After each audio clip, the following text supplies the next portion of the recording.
किसी ने हमारा पिछला लेसन रॉ के कायदे नहीं देखा तो वो लेसन नंबर 35 जरूर देख ले, ताकि उसे रॉ को पोर और बारीक पढ़ने के कायदे अच्छी तरह से समझ में आ जाएं।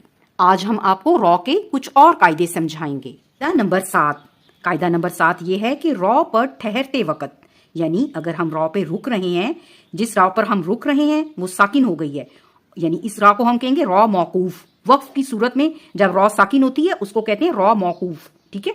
उससे पहले या साकिन के अलावा, यानी या के ऊपर जज़म है, इसके अलावा कोई और हरफ हो, यानी बा साकिन हो सकता है, कौफ साकिन हो सकता है, कोई हरफ भी हो सकता है, ता साकिन हो सकता है, उससे पहले हरफ पर जो है ये जबर या पेश हो तो उस रॉ को हमने पोर पढ़ना है।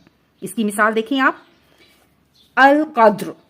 अल कद्र में क्या हो रहा है, रॉ साकिन है, उससे पहले दाल भी साकिन है, उससे पहले कौफ है, कौफ के ऊपर जबर है। अब ये रॉ जो है